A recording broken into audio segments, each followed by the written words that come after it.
Bonjour à tous et bienvenue dans cet épisode 22 de Et si, un podcast sur l'anticipation où je suis accompagné de Aurélien, Salut à tous. Charles Salut. et moi c'est moi-même Alexandre avec 3 Bonjour mois. Alexandre. Je dis beaucoup moi parce qu'on a un épisode sur la vie privée. Ouais. Donc j'ai envie de parler de moi un peu, mais avant j'ai un peu parlé du podcast et de où vous pouvez le retrouver sur les différents réseaux sociaux. Deuxième partie de l'épisode d'aujourd'hui.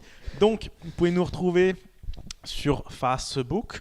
Voilà, il y a oui, oui, et si anticipation, et je crois qu'elle s'appelle. anticipation sur Twitter aussi. Et underscore si. Voilà, et ET, hein, pas c'est et. Voilà. Oui. Le site, le Tumblr et si anticipation. Anticipation.tumblr.com. Ouais. Voilà, exactement. Sur YouTube. Et si anticipation. Tout simplement, c'est tous les mêmes noms pareils. Ouais, j'ai essayé de mettre un peu les mêmes noms partout. Ouais. Voilà. Nous sommes joyeusement accueillis sur badgeek.fr ainsi que Exlic. Tout à fait. Voilà, qui en remercie encore pour le logo. Donc, on est à notre deuxième épisode de la nouvelle saison où on Oui, est tout à fait. maintenant en vidéo et on voit tout. Donc, je vais les récupérer tout à l'heure. Donc, ce qui est bien, c'est que on va faire un épisode aujourd'hui calé sur la réalité d'une certaine façon des réseaux sociaux, la vie privée et les réseaux sociaux. Donc, on va commencer tout simplement par ramasser ma feuille. Voilà. Voilà. Voilà. Les aléas du direct. Oui, parce que... Aurélien, tu nous parleras de la vie privée dans un premier temps. Tout à fait. Moi, je parlerai de Big Data. Ouh, Voilà, ce terme un peu moche, mais qui veut tout dire. Et Charles, tu finiras sur un double virtuel. Oui. Voilà, une espèce de ghost dans la matrice qui serait nous, mais en mieux. Ouais. Et c'est tout. Ça, Je c'est vous rappelle que vous pouvez commenter l'émission. N'hésitez pas à refaire un débat là-dessus. Parce que même si on enregistre tous les épisodes de cette saison le même jour, ça ne veut pas dire qu'on ne va pas vous répondre dans les commentaires. Clairement, on suit tous les commentaires. Voilà. Et n'oubliez pas que Essi fait partie du label Poly qui regroupe beaucoup de choses. Donc n'hésitez pas à aller voir. Le meilleur du web, j'ai envie de dire. Le meilleur du web. Ah On là est là. un peu les geeks et sonneries français, quoi. Voilà, ça va tranquille la vie, quoi. Ouais, mais on n'a pas encore les fantasmes du vagin, donc Ouais. on a encore C'est dur à faut qu'on avance encore. Ouais. Ok, bon, on va rentrer dans le vif du sujet parce que maintenant avec la nouvelle formule, on veut se donner le temps de parler de chacun des épisodes, que ce soit plus long ou moins long. Hein, parce Ouais, que, on prend le temps qu'on a envie de prendre. Exactement. Voilà, tout simplement. Donc, Aurélien, c'est à toi de nous C'est à parler moi. de la vie privée. Oui, tout à fait. Alors, vu que c'est un peu le sujet d'aujourd'hui, on va un peu s'intéresser à déjà, premièrement, qu'est-ce que la vie privée, ensuite à se demander ce qu'est la vie privée sur Internet, et puis après, on verra un peu les évolutions futures de cette gestion de la vie privée. Alors déjà, qu'est-ce que la vie privée ? Pénalement, ça se définit comme ça, le droit à l'intimité, pénalement, on dit plutôt le droit à l'intimité de la vie privée. Par contre, il faut savoir qu'il n'y a pas de cadre juridique à la vie privée. Il n'y a pas une loi, la vie privée, et qui veut dire la vie privée c'est ça ou ça ou ça. En fait, il n'y a pas ils n'ont pas cloisonné ce truc-là pour éviter les failles dans la loi tout simplement. Ouais. Donc en fait, la vie privée, elle est un peu, soit ça fait jurisprudence suivant les cas, donc c'est du cas par cas, soit ça a été utilisé dans certaines lois spécifiques tels que le droit de la vie sentimentale, le droit de la famille, le secret relatif à la santé, le secret de résidence et de domicile ou le droit à l'image. Par exemple, pour le droit à l'image, typiquement, si quelqu'un diffuse une photo de vous sans votre accord sur Internet, vous pouvez l'attaquer en justice et vous gagnerez quasi certain, quoi. Si Voilà. cette photo respecte des critères. Voilà, qui ont il y a été un certain définis. nombre de critères, mais du moment où on le voit clairement dessus, si t'es pas d'accord pour qu'elle soit diffusée et que le mec veut pas la retirer, bon, C'est voilà. pour ça qu'à la télé, ils vous font signer des trucs. Voilà, ils te font signer des trucs, même si il faut savoir que tu peux à tout moment refuser ce que tu as signé. Donc du coup, à ce moment-là, Ouais. ils seront obligés de supprimer ce qu'ils diffusaient. Oui, Oui. parce qu'en France, tu en parleras sûrement, mais la CNIL fait beaucoup. Oui, alors on va en parler un petit peu de la CNIL, pas trop parce qu'on en parle un peu déjà très souvent partout. Donc, bon voilà, ça me saoule. Donc voilà, donc ça c'est le côté juridique et pénal de la vie privée, du droit à l'intimité de la vie privée. Il faut savoir aussi que on l'a défini plus dans la vie courante, on va dire, de la manière suivante, c'est la capacité pour une personne ou pour un groupe de s'isoler afin de se recentrer sur sa vie et de protéger ses intérêts. On comprend bien que finalement c'est ton droit finalement à faire ce que tu as envie de manière donc dans un petit cocon sécurisé où tu ne diffuses pas ça sur la place publique, quoi, pour faire simple. Ça, c'est un peu la définition, on va dire, admise, publique, enfin, pas du tout juridique, quoi. Il faut savoir qu'en termes de vie privée, dans le droit international, ce n'est pas du tout la même chose. Là, je vous ai parlé de la France. En France, c'est défini comme ça. C'est pas du tout pareil à l'étranger. Typiquement dans les pays anglo-saxons, donc Angleterre, États-Unis, Australie, etc. Il y a juste rien. Voilà, c'est le libéralisme le plus total. Et finalement, voilà, c'est un peu du cas par cas. Et c'est pour ça que dans Scrubs, quand ils allaient à un truc de striptease et qu'il y a une émission de télé, ils font semblant de protester pour les droits de la femme, c'est ça? Peut-être ils n'ont pas le droit de dire non, parce qu'ils n'ont pas le droit de dire au gars, non mais attendez, droit à l'image. Voilà, non, ça n'existe pas. A priori, ça n'existe pas. Enfin, en tout cas, essaye de justifier le fait qu'il a une pile de billets dans sa poche. En tout cas, dans ce que j'ai trouvé sur le net, a priori, dans les pays anglo-saxons notamment, ça n'existe pas, ce genre de notion de droit à l'image et ce genre de choses. Voilà. Alors maintenant, si on s'intéresse un peu au cas Internet, puisque c'est quand même là où on a les scandales de la vie privée qui sortent le plus souvent. Vous connaissez tous Facebook, Twitter, Google+, qu'est-ce qu'il y a d'autre Ce qui arrive Instagram. C'est Hello, E2LO. Donc inscrivez-vous à la bêta. C'est une petite startup qui fait du Facebook en privé. Ok, très bien. Alors, il faut savoir que quand vous publiez quelque chose sur Facebook, par exemple, on va prendre Facebook parce que tout le monde connaît, même si j'ai pas de compte Facebook, mais bon, c'est pas grave. Si, t'as celui d'Essie. Ouais, j'ai celui d'Essie, mais bon, voilà. Pas trop officiel, on en parlera pas. Si, il est officiel, mais on l'utilise pas beaucoup. Donc, il faut savoir que sur Facebook, si je me trompe pas, tu peux publier tes informations en privé ou en public. Donc, le privé, ça consiste à publier tes informations qu'à tes amis, direct. Donc, ceux que tu as ajoutés en amis sur ton compte Facebook. Le public, c'est un peu tout le monde y a accès, quoi. Alors il faut savoir que sur le principe, la partie privée de Facebook, ça correspond à la vie privée. C'est ce que tu ne veux pas dévoiler sur la place publique. La partie publique, c'est plutôt c'est ouvert à tout le monde. Il y a une partie privée sur Facebook. Alors on y viendra après. Ouais. Si on prend un exemple quand même, un parallèle avec la vie courante, c'est comme faire une déclaration politique auprès de tes amis dans ton appartement, ou alors crier au milieu de la place de la gare que je sais pas, t'aimes bien le parti politique de je sais pas quoi. Voilà, c'est le même parallèle, on va dire. Maintenant, comme le dit très justement Charlie, oh tiens, il y a de la vie privée sur Facebook. Voilà. Donc là, on attaque tout de suite une autre problématique qui va être liée à la sécurisation des données et surtout à la vente des données. D'accord. Ça, on va en discuter tranquillement.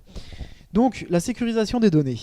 Il faut savoir que sur Internet, notamment, tout est écrit, tout est enregistré dans des bases de données, et finalement, ces données ne sont pas forcément toujours très sécurisées. On le voit très régulièrement avec différents sites qui se font hacker, récupérer les comptes de carte bleue ou je ne sais quoi. On a eu quoi ? On a eu le PSN, on a eu eBay ou je sais pas quoi. Il y a eu tout en fait. Bah, bref, tout. À un moment ou à un autre, ils finissent par tomber et les bases de données se retrouvent dans la nature. Avec l'autre, tiens, récemment. De côté vie privée, ça se pose là. Ouais. Alors il faut savoir que d'une part, donc quand vous publiez quelque chose sur Internet, c'est presque inscrit à vie sur Internet parce que typiquement sur Facebook, même si vous demandez la suppression des données, elles seront plus affichées publiquement, mais elles restent stockées dans les bases de données. Donc il les supprime pas.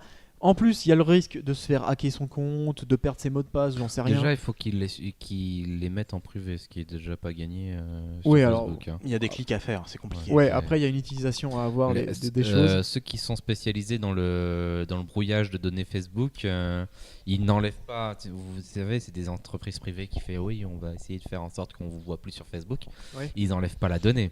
Ils la noient juste d'informations. Oui, ils la noient autour de d'autres informations. Voilà, tout à fait. Ça prouve bien. Alors tu peux demander à Facebook de supprimer ton compte, des choses comme ça, mais en fait ils sont jamais réellement supprimés, ils sont toujours stockés dans leur base. Ils sont désactivés, voilà, c'est ça. Mais une technique vachement imparable pour supprimer ton compte Facebook, qui m'est arrivé au boulot récemment, c'est tu crées un compte, tu changes ton nom pour un truc qui ne veut rien dire en nom d'entreprise, tu mets une photo où c'est pas une tête de personne et tu te connectes à partir de 3-4 PC différents avec des IP différentes et des pays différents, ton compte est bloqué. Voilà, parce qu'il te demande tu bloques. Et tu t'auto-bloques. Voilà, et à chaque fois, et la prochaine fois que tu veux te connecter, il te demande une pièce d'identité. Et là, tu dis non, il ne donnait pas. Il est quand même malin, ce Alex. Bravo. Ouais, bravo. Oui, mais c'est pas pratique quand c'est un compte entreprise et que quand il te demande une pièce d'identité pour le nom d'une boîte, c'est compliqué. Oui, en effet.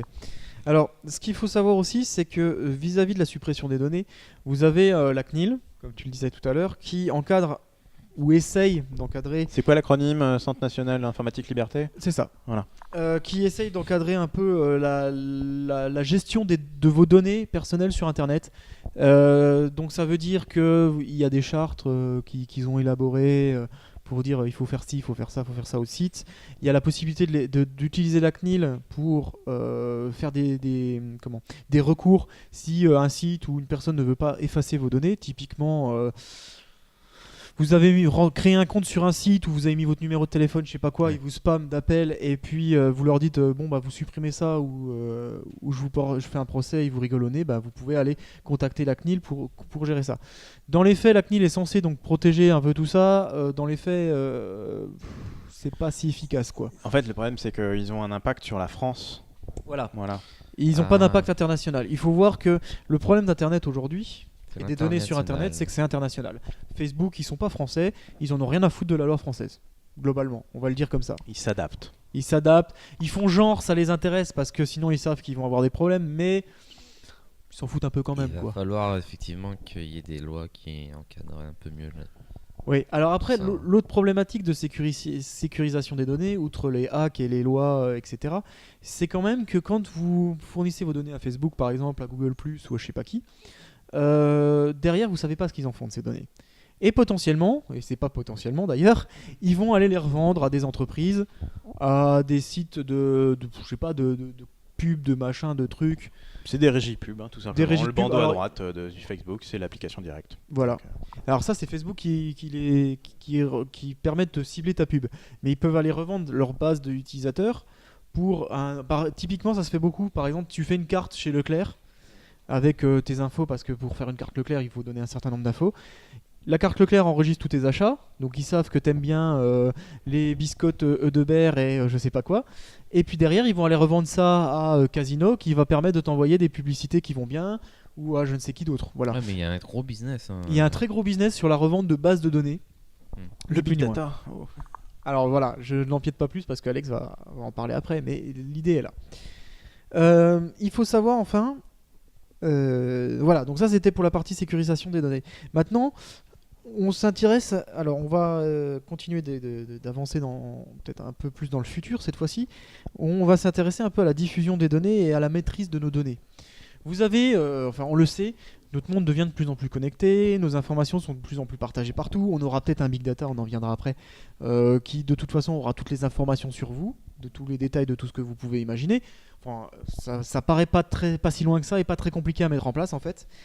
Derrière, il va falloir pouvoir gérer un peu cette diffusion de données. Imaginez-vous, dans le futur, on a tous des Google Glass ou des écrans dans nos vêtements ou je sais pas quoi.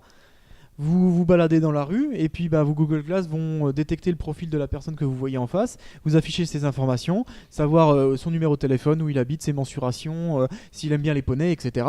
Déjà, j'aime pas quand on m'identifie sur des photos. Je trouve ça pas. Ouais, pas ça c'est le plus, tu vois. C'est le plus. Horrible, quoi. Mais c'est très très probable qu'on en arrive là. Oui. Hein. Mais encore là, tu dis des infos qui sont relativement saines, j'aimerais bien dire. Mais t'aurais les infos genre VIH+, ou des trucs comme ça serait bien... Oui, alors on va y venir justement. On va y venir parce qu'il n'y a pas que des trucs sains. Alors, c'est quand même un problème cette maîtrise de diffusion de nos données, parce qu'en fait, on se rend compte qu'aujourd'hui, quand on met du contenu sur Internet, finalement on accepte toujours que les données soient diffusées un peu n'importe où, parce que de toute façon t'as qu'un seul truc à accepter. Si tu veux utiliser le service, t'es obligé de l'accepter, et si tu veux aller jouer à je sais pas quel jeu, t'es obligé d'avoir le service Facebook machin truc. Ouais, donc au final on est coincé limite à ce niveau là. Donc ça c'est un problème.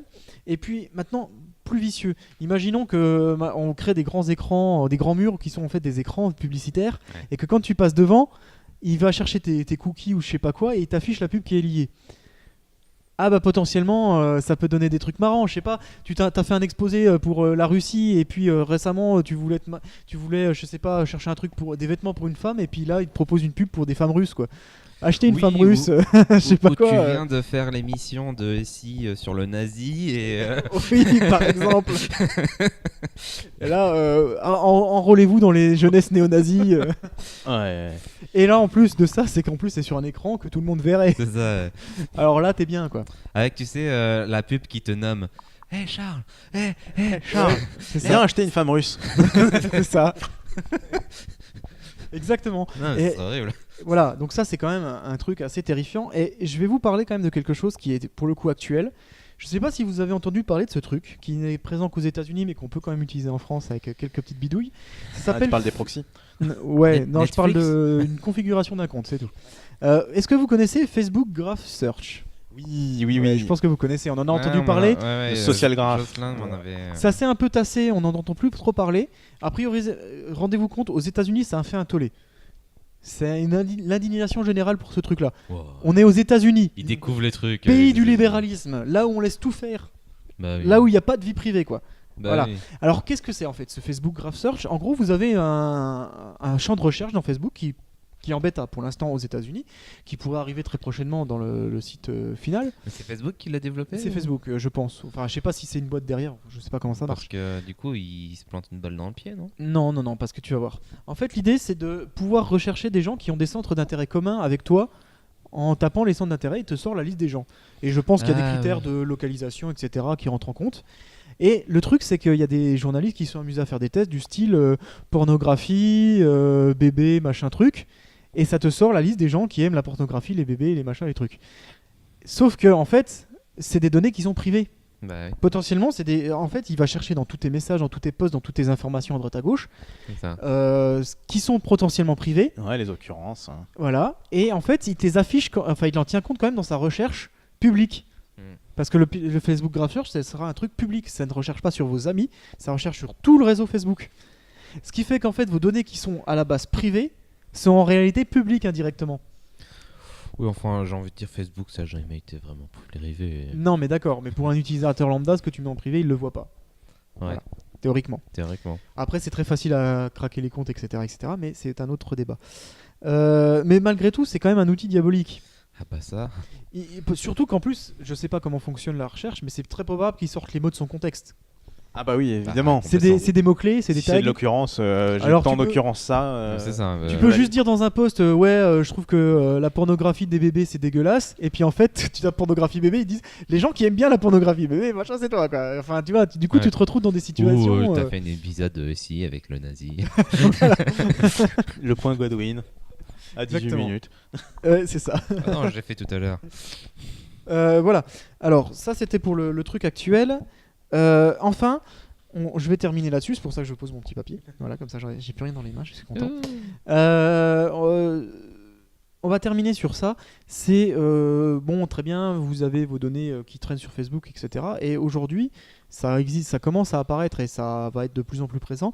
Les entreprises, notamment, font du profilage sur vos données qu'ils trouvent sur Internet, c'est-à-dire qu'ils payent des gens ou soit des gens dans l'entreprise vont aller faire des recherches sur Internet avec votre nom, vont fouiller votre vie Internet. Ce qu'on appelle stalker, non? Oui, c'est ça. Ils vont fouiller votre vie Internet pour savoir qui vous êtes, savoir si vous êtes un bon candidat à embaucher, etc. C'est le RH nouvelle version. La nouvelle version du RH. Alors, j'avais vu une vidéo sur YouTube très marrante à ce sujet-là où les mecs faisaient passer des candidats à un entretien d'embauche et puis en gros ils leur sortaient les trucs. Des trucs sur le net, genre ils venaient les mecs ils venaient prendre un poste un peu sérieux de cadre, Ouais, je sais c'est pas ça, quoi. et Et enterrement puis de le vie de gars garçon. il lui disait bam. ouais tiens sur Facebook vous avez mis que vous aimez bien les gros nichons, comment pouvez-vous m'expliquer ça machin. Et là tu fais ah ouais merde. Bah, Oui, c'est vrai, j'assume. Le mec assumait, c'était rigolo mais d'un côté, je trouve ça plus honnête que ceux qui le font et qui le disent pas aux candidats. C'est ça qui refuse oui, le voilà. mec. Ça, je trouve ça non là vraiment c'était rien. une vidéo humoristique YouTube. Oui, non, mais Non dans les faits ils vous le disent pas mais ils vous dans les profilent. faits, Et ils arrivent à établir des grilles psychologiques des gens qui vont recruter finalement. Et ça, Ouais. ça rentre en compte dans le choix du recrutement d'une personne.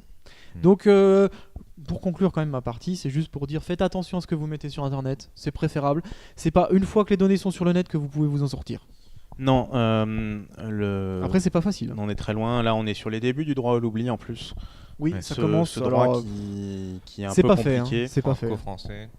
Non, c'est pas français. Le droit. Non, mais c'est pas fait quand même. Voilà, c'est pour le moment, c'est lancé par un Européen qui voulait faire enlever de YouTube, de Google le fait que ce soit voulait européen, vendre sa maison. Le problème, c'est que Internet, c'est toujours mondial, quoi. En fait, tout se base sur de l'indexation, et le problème de l'indexation, c'est que l'indexation ne réfléchit pas.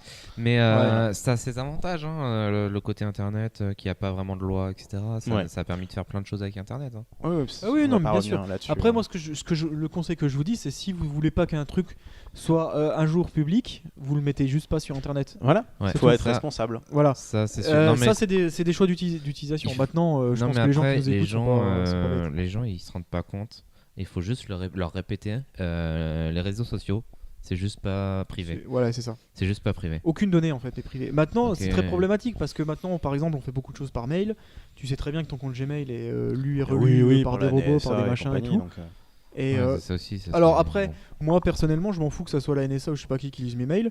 Par contre, quand c'est un utilisateur lambda, ça m'emmerde un peu plus. Bon. Mais on le sait quoi. Enfin voilà. Voilà, c'est quelque chose à prendre en compte. Voilà, exactement.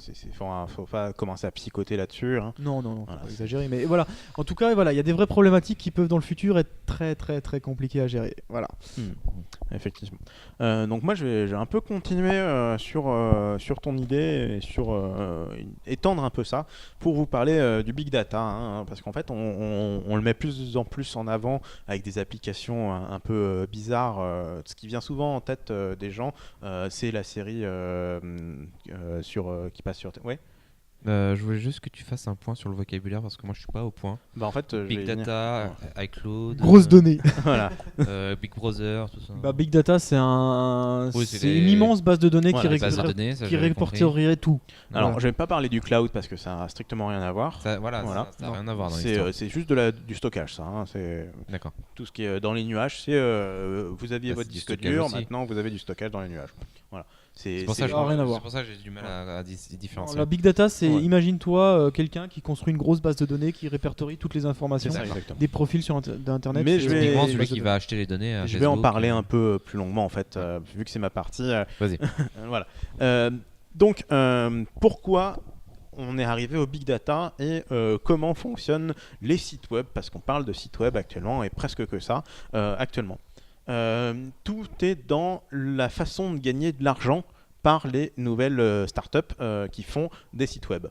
Mark Zuckerberg, le créateur de Facebook, a dit dans une très récente interview que actuellement, pour qu'un site marche, il faut mettre l'utilisateur au centre de la création du contenu et que le contenu soit vers lui. Exactement ce que fait Facebook. Ce que fait Facebook, ce que fait Google+, Twitter, Tumblr... qui crée le contenu finalement. Voilà, exactement. Qui travaille pour le site. C'est ça, exactement. Que l'utilisateur soit maître du contenu et qu'il, en fait, se génère lui-même. Voilà, que ce soit juste pas maître du contenu, créateur du contenu. Voilà, créateur du contenu. Et que, en fait, c'est le fait que ce soit les utilisateurs qui créent la richesse d'une plateforme. Un peu comme l'Internet qui est créé par les gens. Voilà. Il y avait une pub il y a très très longtemps, genre 6 ans, où Bouygues se vantait d'Internet en disant que grâce à Bouygues, vous avez Internet. Que Internet, c'est trop bien parce que c'est Bouygues qui vous l'amène. Ouais. Voilà, c'était extrêmement controversé cette pub-là parce qu'en fait, ça mettait un peu de la création d'Internet sur Bouygues. Ouais. Voilà, donc c'était un peu les gens ils disaient c'est trop bien, merci Bouygues pour Internet. Ouais, alors que bon voilà quoi. Voilà. Oui, les FAI c'est pas des. Voilà, c'est pour ça que ils font juste ton accès, c'est tout. Voilà, ils posent le tuyau quoi. Il y a rien d'autre. Hein. Des fois ils te posent un tuyau avec des yeux qui regardent un peu, mais bon ça c'est autre chose. Donc cette volonté de gagner de l'argent et quand tu fais quelque chose qui n'en produit pas réellement, parce que globalement un contenu de réseaux sociaux va pas gagner de l'argent autrement qu'avec les données. Voilà. Tout à fait. Donc parce que la pub c'est extrêmement peu, voilà, globalement. Faire des contenus payants sur ces plateformes là ça marche relativement peu. Voilà, il faut orienter l'utilisateur pour qu'il aille payer. Donc très clairement les utilisateurs ils payent sur les jeux. Oui. Les jeux gratuits et les sociétés qui souhaitent augmenter leur nombre de vues et donc faire de la publicité. Oui. Voilà, avec ces groupes-là, avec le chamboulement, il y a quelques mois maintenant, de Facebook, de limiter la propagation des news de chaque boîte ou groupe à 10%, et s'il veut avoir les 100%, il faut qu'il paye. Ah oui, Voilà. oui, j'avais vu ce truc-là. C'est assez mis en avant le fait qu'il faut payer. Il y a un moment, faut qu'il gagne des sous, les mecs. Pour être promu, pour promouvoir son contenu. Donc, le big data est né de ça. C'est que comme mon business model, ça va pas être de la vente, ça va être, je vais avoir plein d'utilisateurs, je vais avoir une base de données énorme que je vais pouvoir revendre, comme ce que tu expliquais exactement. Donc, je vais avoir une volonté d'avoir le plus de contenu possible sur chacune personne. C'est ainsi qu'on peut dire que ce qui se vend le mieux comme profil, c'est la femme enceinte. Pourquoi ? Parce qu'une femme enceinte, c'est une femme, elle va avoir un enfant, son potentiel d'achat va être augmenté. Ah oui, d'accord. Et surtout que c'est un moment de la vie où elle aura des achats obligatoires. Fringues, matériel, couches et ainsi de suite. C'est pour ça qu'en fait, vous pouvez voir sur Znet qu'il a mis un graphe sur quel humain vaut le plus cher en data. Ah, marrant. Alors, ça, j'ai pas vu. Puis il y a des achats compulsifs aussi. Oui, voilà, il y a les fraises à prendre d'un coup, parce que voilà, et ainsi de suite. Donc, vous avez que ce qui vend le mieux, c'est la femme enceinte. Voilà. Ensuite, après, c'est le trentenaire masculin fan de fantasy, jeux vidéo et compagnie. Le geek. Voilà. Le vieux geek. C'est le dans les geek qui a un salaire. Voilà, c'est ça. C'est celui qui est dans la classe moyenne plus, qui a un potentiel d'achat assez consistant. C'est celui qui achète des iPhone 6. Oh, ça c'est autre chose. Hein. Il va le tordre son iPhone. Oui, parce qu'on enregistre à un moment où on est encore sur le Bengate. Voilà. Oui. Donc, c'est enregistré fin septembre. Hein, donc, voilà. Donc on est encore là. Donc ce big data est mis là. Donc le problème, c'est que toutes les boîtes actuellement, les startups, ne font que ça. Globalement, ce qui se lance, c'est que du big data, et donc vous avez une profusion de data sur les personnes et de redondances de données. Oui. Voilà. Sauf que, ce qui fait que maintenant un service, parce qu'on n'est plus dans des sites web, on est dans des services, voilà, qui se met en place, va forcément essayer de tirer son épingle du jeu pour avoir des données que lui seul peut vendre. Oui. Voilà. C'est pour ça qu'on s'oriente de plus en plus vers des réseaux sociaux ou alors des services vidéo, audio qui se concentrent sur une unique chose. Oui, on le voit avec les sites de rencontres spécialisés, les réseaux sociaux spécialisés dans exactement. un domaine, etc. Ouais. Voilà, si vous voulez vous lancer dans un site de réseau social sur la mode, c'est possible. Hein. Oui, voilà, c'est ça. Ça existe. C'est un peu ce qui se fait en ce moment. Et sa profusion, et il faut réussir à vendre. Donc, on arrive à ce système de big data, comme tu as dit, où on va revendre parce que on peut gagner de l'argent et faire subsister le service uniquement si on réussit à vendre ces données-là. Et maintenant, on va s'intéresser à l'étape suivante du big data. Maintenant que j'ai toutes ces données-là, il va falloir que je les passe à la moulinette pour faire quelque chose. Oui. Donc là, je vais me répéter encore une fois. Qu'est-ce qu'on fait ? On propose de l'achat aux personnes.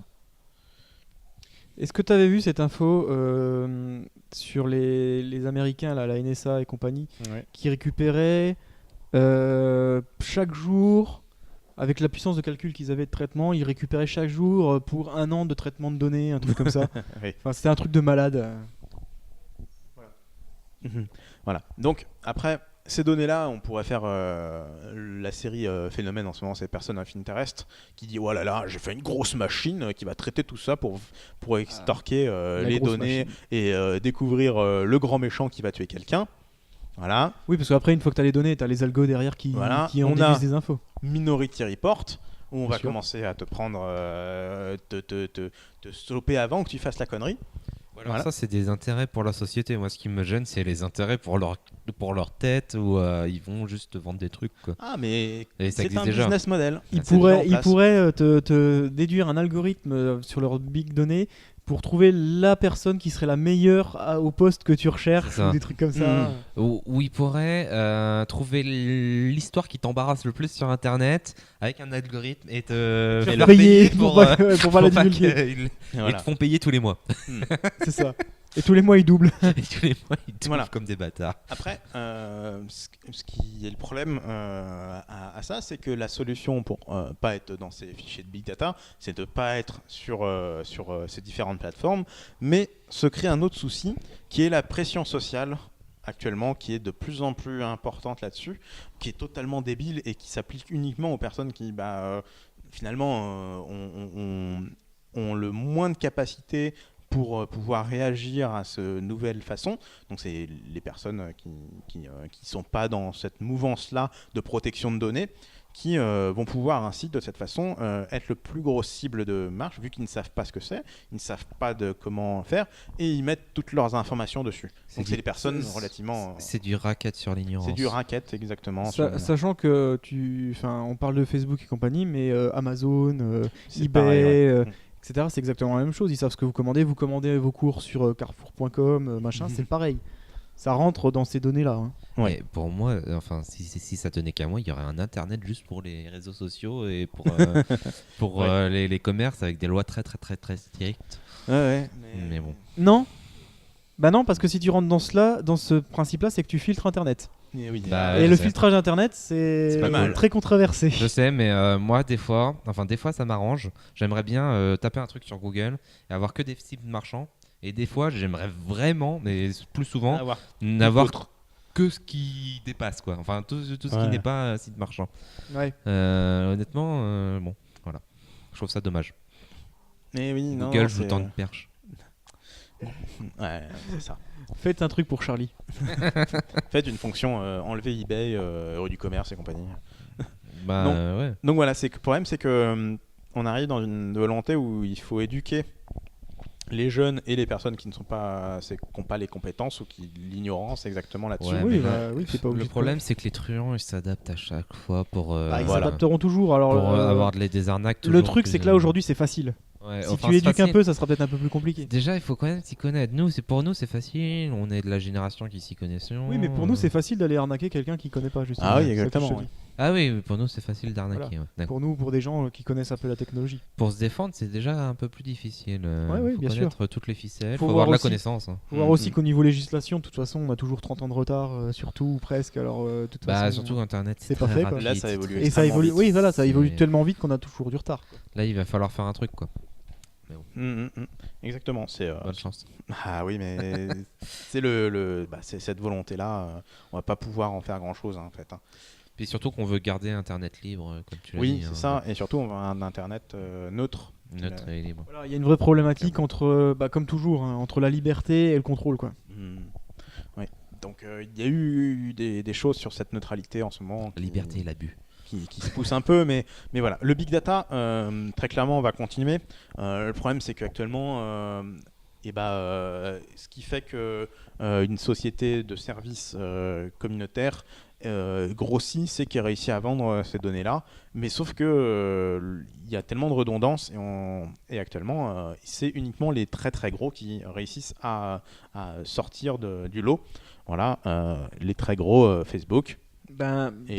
Ouais, t'as la problématique de plus t'es gros, et quand t'es gros, t'as beaucoup de données. Donc, tu phagocytes tout. Donc, en plus, t'as une espèce de politique du je laisse aucune chance aux petits non, tu les rachètes. de grandir parce que je les rachète. Oui, bien sûr. Et ça, c'est fou quand même. C'est un moyen d'éliminer la concurrence. C'est complètement fou. Et la concurrence est contente, donc bon.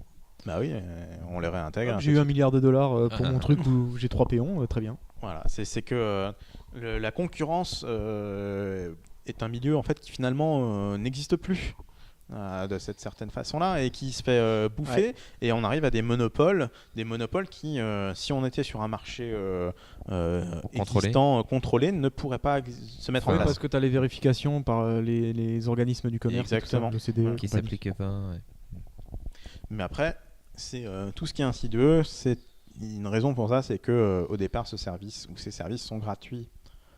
Voilà, et rappelons que l'humain, il aime bien quand c'est gratuit.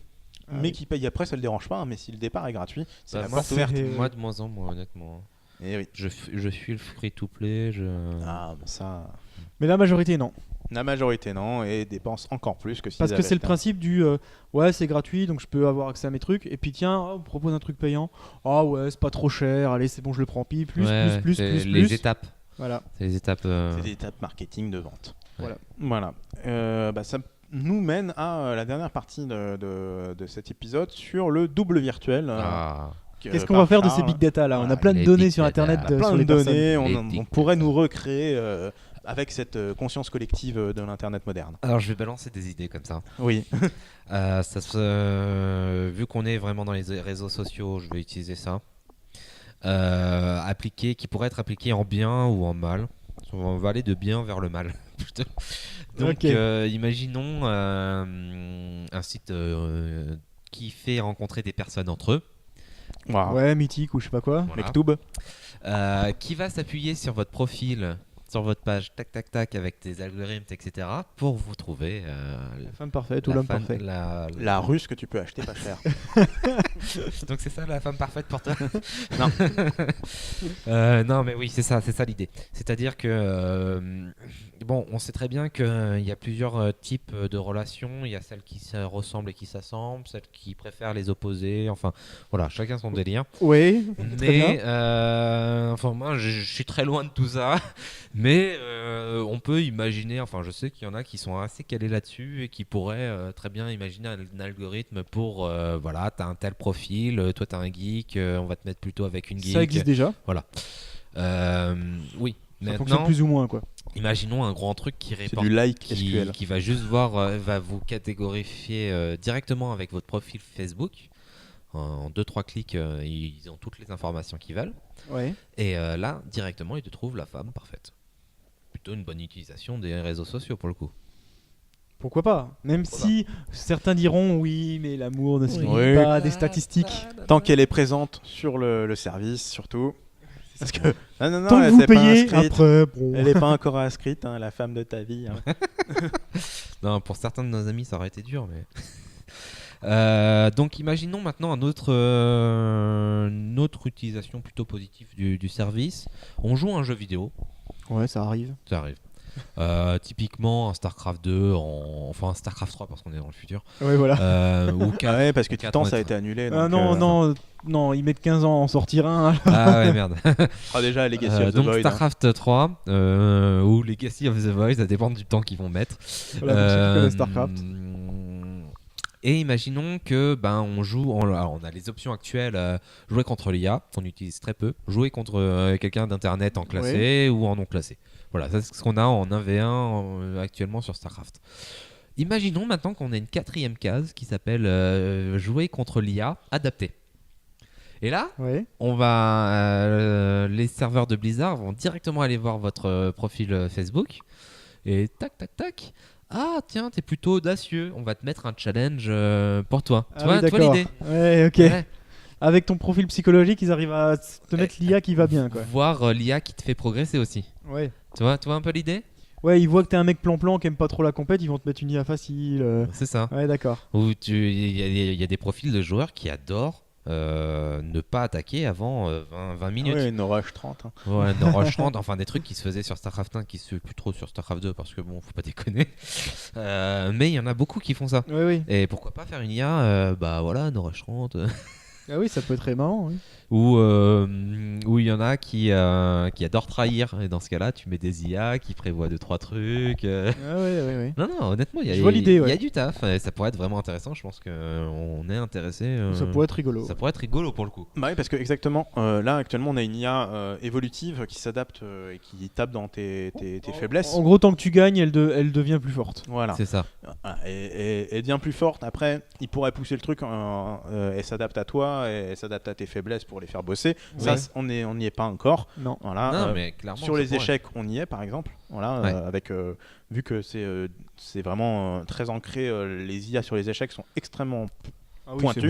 Après c'est plus facile aussi. Voilà, ça fait des égalités tout le temps. C'est ce qui est chiant aux échecs, mais bon. Ou alors c'est les blancs qui gagnent, mais bon, ça c'est. Et on a un autre podcast sur les jeux de société. Ouais. Non mais oui, clairement, ça pourrait être une idée intéressante pour le coup. Alors je parle de StarCraft, mais ça pourrait être n'importe quel autre jeu à plusieurs ou en solo ou voilà quoi. Donc voilà, ça c'était une idée plutôt sympa aussi. Sympathique. Une autre idée qui me touche beaucoup, parce que moi j'étais très mal orienté au collège, ça serait une conseillère d'orientation qui irait voir le profil Facebook. Ah. Et ça serait pas si con en fait, parce que répondre à des questions, est-ce que vous voulez travailler en intérieur, en extérieur, est-ce que vous préférez voir des gens, est-ce que vous... Non mais arrêtez les gens, arrêtez, Ouais, c'est trop ridicule comme système quoi. Tout le monde le sait, même des États-Unis jusqu'en France, on sait que c'est un système qui est totalement bancal et qui sert à rien. Qui est ancré dans un temps qui a beaucoup évolué depuis. Ouais, voilà. Il faut arrêter, ouais. Je veux dire, si ça se contenait à des données binaires, travailler en intérieur ou en extérieur, ça serait le travail de ses rêves. C'est juste un travail qui vous fait le lever le matin, etc. Donc, si on avait un profil, une conseillère d'orientation qui ferait « Ah tiens, je vois que dans votre profil Facebook, vous êtes plutôt fêtard ou plutôt audacieux. » Enfin, je sais pas. Tu peux imaginer un profil qui te fait ressortir des qualités quoi. Ouais, c'est ça. Bon bah tiens, je vois que dans l'algorithme vous avez des qualités d'expression assez élevées, bah je vais plutôt vous orienter vers un truc commercial. Ouais, bien sûr. Ça serait beaucoup moins déconnant pour moi que le système actuel quoi. Bah, disons que ce serait moins parce que ça pourrait se baser sur beaucoup plus de données d'entrée. Aussi. Oui, c'est surtout ça. Alors il y a un truc qu'on tient pas du tout compte dans les trucs d'orientation, etc., dans les QCM en général, c'est qu'au bout d'un moment, quand tu as 40 pages de QCM, t'en as juste marre et que tu mets les cases au hasard. Ah oui, bon, ça c'est un autre problème. Tu les mets pas au hasard vraiment, mais t'essayes de lire, t'es fatigué, tu fais... Oui, surtout qu'en plus c'est que... un exemple de taper des trucs au pif, ça peut rater. On a le grand connu Akinator à qui à la suite on a plein de QCM pour savoir une volonté de quelqu'un qui est trouvé derrière. Et si on met des trucs au pif, il nous dit que c'est des trucs au pif. Oui. Voilà, c'est parce qu'un algorithme il rentre dans des cases et que les solutions ne sont pas infinies. Ouais. Donc forcément, dès que tu commences à mettre n'importe quoi, il dit que tu as mis n'importe quoi. Hein. Parce que tu rentres dans aucune des X cases. C'est ça. Et il le voit quoi. Ouais. Avant c'était très très compliqué dans ta tête. C'est ça. Non, mais après tu peux penser à un truc qu'ils n'avaient pas rentré en case tout simplement. Oui. Mais bon. Et qui rentreront après. Qui rentreront plus tard, oui, parce qu'après ils vont te demander à qui tu pensais. Ah oui, bah tiens, on va le rajouter. Bon, ça c'est pour Akinator. Ouais, mais on est très clairement dans un parallèle avec toi, ce que tu voulais pour l'apprentissage. Ouais. Alors là, je vais passer du côté obscur de la force. Ah zut. Les profils politiques qui se baseraient sur vos trucs Facebook. Donc vous serez directement approché par les bons partis qui vont bien. Ou les bonnes sectes, tant qu'on y est. Ah bonjour témoin de Jéhovah, on a vu votre profil Facebook, vous avez l'air intéressé. Vous aimez les portes. Vous êtes un peu teubé, alors on va vous parler. Parce qu'on n'y arrive pas avec des gens intelligents, c'est bizarre. On sait que sur votre profil Facebook, vous ouvrez la porte, donc on vient. C'est ça, oui, en plus, oui. Typiquement, ce que font, vous savez, les marchands de porte-à-porte, quand ils ciblent très vite les personnes âgées. Oui. C'est un peu cette méthode-là, mais en plus, quoi. Oui, bien sûr. Ça serait horrible. Mais imagine même pire que ça, ça vote automatiquement pour le parti que tu veux via des infos de ton profil Facebook. C'est le plus que je voulais c'est les partis évolutifs. Ils consultent ton Facebook et ils te font un programme. Ah bah tiens, 55% de la France est raciste, alors on a un programme qui vous adapte bien. Oui, voilà. ça pourrait. Hein. Donc ça c'est le plus. Alors si c'est de la pub ciblée quoi. Mais si on voit plus loin, ça pourrait être encore pire. Ça pourrait être le président. Enfin, les lois qui sont automatiquement appliquées en fonction du profil de la moyenne générale du profil de Facebook. Ah oui, plus besoin de faire référendum. Plus besoin de faire trucs comme ça. Non, mais de toute façon, la France elle pense comme ça. Il y a 60% des gens qui veulent travailler 49 heures par semaine. Bon, allez, c'est bon. Allez hop. Ce qui pousse un peu le débat politique sur est-ce que finalement la population a la sagesse de prendre les bonnes décisions.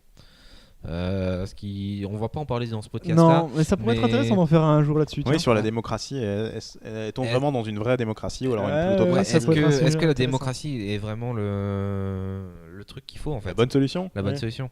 Ah, ça peut être un podcast intéressant. Ah, une idée, teasing. Ouais, c'est ça, saison 4. Donc voilà. Donc ça c'était mes petits trucs sur sur les applications qu'on pourrait faire avec les big données en bien ou en moins bien. Mais il y a des trucs, il y a des pistes à évoluer. Vu qu'on est dans un podcast ici, je vous en ai donné quelques-unes. C'est sûr. Maintenant, on va parler un peu plus dans le futur. Et si on arrivait à cloner un cerveau, c'est-à-dire avec votre profil Facebook. Alors là, on parle directement d'une référence qu'on a eue par une série qui s'appelle Black Mirror. Oui. Une très bonne série qui est en fait un peu le pendant ici des séries télévisées. C'est ça, c'est un peu ça. Bon, ça s'appelle Black Mirror parce que c'est un peu le reflet de la société quand il y a un truc technologique qui va mal, quoi. C'est ça, ils prennent une technologie par épisode. Enfin, c'est pas toujours le vrai, mais c'est souvent le cas en tout cas. Ouais, mais ils prennent une techno par épisode qui pousse du côté obscur, on va dire. C'est ça. Il y a 2 saisons pour l'instant de 3 épisodes. Les épisodes ne se suivent pas, c'est pas les mêmes personnages entre les épisodes, c'est vraiment des épisodes one shot à chaque fois. Il y a des épisodes qui sont mieux que d'autres. Il y a des épisodes qui sont mieux que d'autres, même si j'ai trouvé très agréable les 6 épisodes quand même. Donc je vous recommande vraiment. Black Mirror, c'était diffusé sur Arte à une époque, je crois. Là, c'est France 4. Ah oui, France 4 en ce moment. Et sinon, vous pouvez très facilement le trouver sur Internet. France 4 qui... Il est sur Netflix ? Ah, je sais pas, peut-être. je crois que oui. Ouais, c'est possible. Je crois que je l'ai vu dans la liste des trucs de Netflix en plus. Ouais, j'ai pas regardé Netflix, le téléchargement c'est tellement mieux. Non, mais j'ai regardé juste la liste des trucs qu'il y avait, mais j'ai pas. VOD, tu veux dire? Ah oui, non, mais bien sûr, le téléchargement légal, évidemment. Donc voilà, cet épisode, il y avait un épisode en particulier où il y avait quelqu'un qui était réseaux sociaux addict, donc mais il meurt. Et dans la technologie du futur, vu qu'il était très addict aux réseaux sociaux, on a réussi à refaire son schéma de pensée et à le remettre dans un robot et à le renvoyer à sa femme. C'est plus complexe que ça l'épisode. Ouais. Il commence par lui envoyer des mails. C'est ça. En mode salut, c'est moi, machin. Après, il discute par chat ou je sais plus quoi. Et puis après, il discute au téléphone. Et après, il y a son double humain, son double. Et elle se rend robotisée. Elle se rend compte que c'est une image en fait. Oui. Alors, ce qu'il faut savoir sur les réseaux sociaux, c'est que finalement, quand tu vois une photographie de quelqu'un, tu vois son apparence, tu te fais une idée de son apparence. Les réseaux sociaux, c'est un peu ça. Tu te fais une idée de son intellect. C'est ça. Sa pensée. Donc du coup, même si tu as une image très très précise, t'as pas exactement la même intellect. C'est la critique. C'est l'idée que je défends. Il y a un filtre. C'est l'idée que je défends. C'est très aussi. pertinent parce que même si tu as un ensemble d'informations et de données, t'as pas recréer un cheminement de pensée, c'est quand même excessivement complexe et il va forcément te manquer quelque chose. C'est ça. Ne serait-ce que les données intimes que tu mets pas dans. Oui. Et puis dans l'idée, c'est simplement. Là, comment ça avait l'air de marcher, c'est genre, tu sais qu'à telle question, il va répondre de telle manière, machin, et sur la masse de données, tu arrives à recréer quelque chose de cohérent. Oui. Mais il y a des réactions et des comportements qui ne sont pas présents et qui font qu'à un moment, tu te rends compte que c'est du faux, quoi. Ce que je disais sur les données intimes, c'est un truc que tu partages pas sur Facebook. C'est un Ou truc que tu partages en modifiant la réalité. Ou tu partages en modifiant la réalité et la fille quand elle a eu son robot, elle fait oui mais c'est bizarre que t'es par défaut là en fait. Elle se rend compte que le robot est par défaut et elle c'est pas du tout ce qu'elle a ressenti avec. Mais enfin ça c'est de la série, on pourrait en parler. Épisode magnifique d'ailleurs. Beaucoup de ce sacré épisode. De cette série, ne serait-ce qu'on pourrait en parler beaucoup. On pourrait en faire un podcast, je pense. Mais en tout cas, épisode très intéressant. C'est un peu c'est un peu si on faisait. Je pense que c'est un des meilleurs d'ailleurs des 6 épisodes.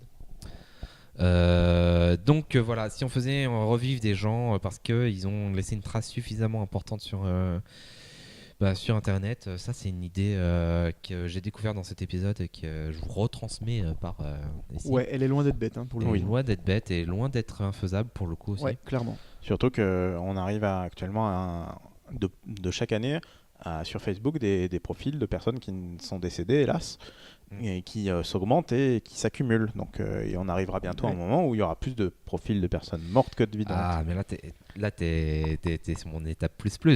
Ah, d'accord, je te laisse alors. Non, mais c'est très bien parce que je voulais faire la transition, je savais pas comment la faire. Ça me fait penser le double virtuel, on peut prendre l'exemple de Caprica aussi. Hein. Oui. Caprica qui c'est une jeune fille qui, alors ils ont un double monde dans Caprica qui est déjà bien installé où en fait ils se numérisent dedans et puis ils agissent, mais c'est un monde virtuel, un peu un Second Life quoi on va dire. Ouais, c'est le spin-off de Battlestar Galactica. C'est le spin-off de Battlestar Galactica qui se passe avant la création des Cylons, enfin au moment de la création des Cylons de Battlestar Galactica. C'est d'ailleurs à chier, hein, soit dit en passant, comme série. Si vous êtes fan de Battlestar Galactica, ne regardez pas Caprica, ça va vous traumatiser. Mais bref. Mais si sinon, vous êtes pas sur le fan, principe, c'est c'est pas encore si mal. Et donc, la fille meurt. Voilà, bon, d'une manière ou d'une autre, vous découvrirez. Je spoil pas. Mais du coup, ils arrivent à extraire un double qui s'était imprégné dans ce double monde, un double complètement virtuel finalement, et qui réagit comme elle, pense comme elle et agit comme elle. C'est ta trace sur le web. Ouais, c'est un peu une trace sur le net. C'est une trace contrôlée ou pas? Non, oui, c'est contrôlé parce que c'est la fille qui avait inventé un système qui permettait de numériser ton cerveau, quoi, en gros. D'accord. Donc, imaginons, là, la transition est faite. Imaginons que on arrive à faire numériser des cerveaux par rapport aux données. Est-ce qu'on pourrait pas imaginer un conseil de sages de gens qui ont donné des traces sur Internet, qui sont reconnus comme des sages et qui gouvernent, qui pour le coup font des choix politiques ou qui ont une influence sur la vie réelle, tu vois ce que je veux Vox dire? Populi numérique. Ouais, c'est ça. Ouais. Mais en mode on prend que les gens qui sont vraiment pertinents, quoi, pour le coup. Ah oui, ça pourrait être marrant. Ça pourrait être bizarre quand même. Ça pourrait être bizarre, ouais. Mais oui, oui. Pourquoi pas? Oui. Dernier point que je voulais faire, le petit parallèle qui va bien. La vie après la mort, tout simplement. C'est-à-dire que tout le monde, on réunit tous ceux qui sont morts, on a leur profil Facebook et on les met dans une sorte de cimetière de cerveau numérique. C'est ça. Alors, dans StarCraft 2, parce que je suis très StarCraft 2, hein, j'aime bien vous parler des choses que je connais. Oui. Les protos s'appellent ça le Kala. Voilà. Donc c'est vraiment l'ascension, si tu veux. C'est c'est leur ascension à eux de StarCraft et qui va en fait dans une base de données. Ouais, mais qui est attendu pour être recyclé plus tard. Mais là, du coup, tu as le principe de te dire est-ce que c'est vraiment la même personne, puisque tu numérises un cerveau, donc c'est pas la même personne. Donc là, on parle. On est vraiment dans le plus. Ouais, là, tu pars sur des sujets philosophiques de qu'est-ce qui définit un être humain, une personne. Le paradis numérique, quoi. Ouais. Le paradis numérique, non, mais c'est loin d'être bête, et voir la réincarnation, tout simplement. L'idée de la réincarnation appliquée. Oui, après on te remet dans un robot, quoi. On te remet dans un robot ou dans un corps vierge. Ah oui, on arrive à écrire le cerveau aussi. C'est pas que de la lecture seule. On est dans le futur, on a le droit. Hein. Ouais, c'est vrai. Ouais, on fait ce qu'on veut. Hein. C'est une grosse. Tu fais des bébés clonés, puis tu les effaces et tu te mets à la place. Ouais. Non, mais on enlève le cerveau, ils ont dans le face. C'est ça. Ouais.